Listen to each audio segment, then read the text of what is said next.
Halo teman-teman, selamat datang kembali di channel Alizwell, channel yang membahas seputar anime dan film. Di semesta anime Naruto ada individu yang kerap dipanggil sebagai Hokage. Istilah tersebut mewakili sosok pemimpin dari Konohagakure dan dianggap sebagai ninja terkuat yang ada di desa tersebut. Hingga masa anime Boruto Naruto Next Generation, sudah ada 7 karakter yang memiliki gelar Hokage di Konohagakure. Nah, di era Hokage ke-7 muncul sebuah istilah baru bernama Shadow Hokage alias Hokage bayangan. Istilah ini muncul untuk menggambarkan sosok Sasuke yang melindungi Konohagakure tanpa mendapat sorotan dari warga, layaknya sebuah bayangan. Meski begitu, sebenarnya sosok Hokage bayangan ini bisa dibilang sudah ada sejak zaman Hokage sebelumnya dan memiliki tingkat kekuatan berbeda-beda untuk melindungi Konohagakure.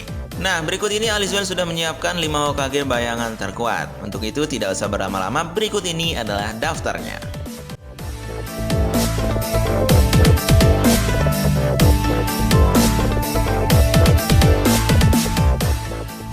Di urutan pertama ada Danzo Shimura. Danzo bisa dibilang sebagai Hokage bayangan pada era pemerintahan Hiruzen Sarutobi alias Hokage ketiga. Bagaimana tidak, Danzo dijuluki sebagai ninja kegelapan karena merupakan pemimpin dari Anburut yang beraksi secara diam-diam. Terlepas dari aksinya yang selalu mencurigakan dan berbahaya, Danzo selalu melakukan hal tersebut untuk keselamatan Konohagakure. Dari segi kekuatan, Danzo memiliki Sharingan di mata kanannya yang berhasil dia curi dari Shisui Uchiha. Tidak hanya itu, di bagian tangan kanannya yang telah dimodifikasi menggunakan sel Hashirama, Danzo juga mempunyai 10 mata Sharingan yang dia dapat setelah pembantaian klan Uchiha. Dengan sejumlah Sharingan tersebut, Danzo bisa menggunakan jurus Izanagi yang merupakan salah satu teknik genjutsu terkuat dari Sharingan selama berkali-kali. Sayangnya Danzo masih kalah dan tewas ketika harus menghadapi Sasuke Uchiha yang punya 2 Sharingan saja.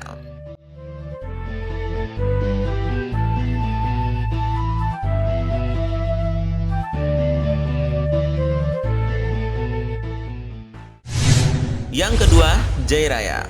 Setelah kematian dari Hiruzen Sarutobi, Jiraiya sebenarnya menjadi salah satu kandidat terkuat untuk mengemban jabatan sebagai Hokage kelima. Namun, karakter yang kerap dipanggil sebagai petapa genit ini menolak tawaran tersebut dan lebih memilih untuk mencari Tsunade dan menjadikannya sebagai Hokage kelima. Padahal, sebenarnya Jiraiya memiliki kekuatan serta teknik ninja yang bisa dibilang setara dengan Tsunade. Nah, pada masa kepemimpinan Tsunade tersebut jugalah Jiraiya bertindak sebagai Hokage bayangan yang melindungi Konohagakure tanpa sepengetahuan banyak orang. Salah satunya adalah saat dia pergi ke Megakure untuk melacak keberadaan Akatsuki serta Pain yang menjadi pemimpin organisasi tersebut. Sayangnya misi ini jugalah yang menjadi akhir hidup bagi Jiraiya. Meski begitu, kemampuan dari Jiraiya masih tidak bisa diremehkan. Beberapa teknik andalannya adalah jurus pemanggil katak, mode Senin hingga Rasengan yang kemudian ia wariskan ke Naruto. Tidak cuma itu, Jiraiya juga dikenal sebagai guru dari 2 Hokage ternama di Konohagakure, yaitu Minato Namikaze, Hokage keempat, serta Naruto Uzumaki, Hokage ke-7.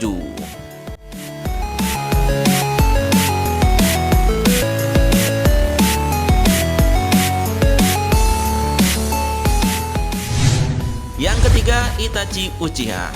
Pada saat pertama kali muncul, Itachi Uchiha memang digambarkan sebagai seorang villain yang telah membantai klannya sendiri serta masuk dalam organisasi Akatsuki yang berisikan ninja kriminal.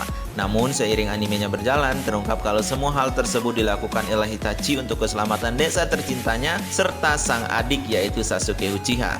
Alasan dia membantai klan Uchiha adalah untuk menghentikan niatan klannya tersebut yang ingin mengkudeta Hokage dan mengambil alih Konohagakure. Setelah itu, dia pun bergabung dengan Akatsuki dengan tujuan menjadi mata-mata yang melindungi desa Konoha dari kegelapan. Hal ini tentunya membuat Itachi layak disebut sebagai bayangan Hiruzen Sarutobi dan Tsunade. Dari segi teknik bertarung, Itachi memiliki berbagai macam jutsu yang mampu membuat lawan kewalahan hingga tewas dengan mudahnya, mulai dari genjutsu yang menjadi andalannya api abadi Amaterasu hingga Susanoo.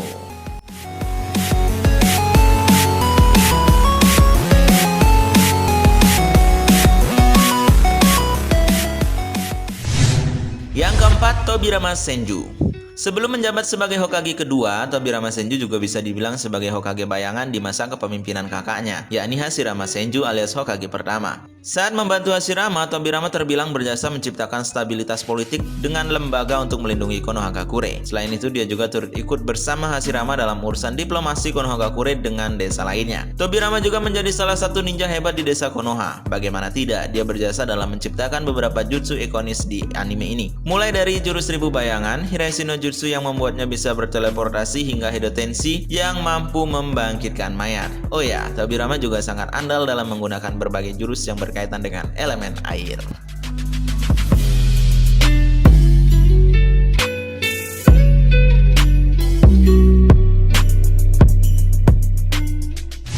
Yang kelima, Sasuke Uchiha. Sasuke Uchiha bisa dibilang sebagai salah satu karakter yang resmi mendapatkan predikat sebagai Hokage bayangan di daftar ini. Setelah Perang Dunia Ninja keempat selesai, Sasuke pun berkelana seorang diri mencari jejak peninggalan klan Otsutsuki yang masih ada di bumi. Lalu setelah Naruto Uzumaki diangkat sebagai Hokage ke-7, Sasuke tetap berpetualang sendirian sembari melacak ancaman bagi desa Konoha. Gelarnya sebagai Shadow Hokage juga disebabkan kekuatannya yang setara dengan Naruto yang telah mengemban jabatan sebagai pemimpin desa. Terlepas dari tangannya yang masih hanya sebelah, Sasuke masih memiliki mata Mangekyo Sharingan hingga bisa menggunakan Sasuno wujud penuh serta Amaterasu. Tidak cuma itu, di mata kirinya Sasuke juga punya Rinnegan yang seharusnya hanya dimiliki oleh klan Otsutsuki. Beberapa jurus andalannya sewaktu masih remaja juga masih kerap digunakan oleh Sasuke, mulai dari Chidori yang menjadi teknik petir andalannya, jurus bola api hingga Kirin yang sangat mematikan.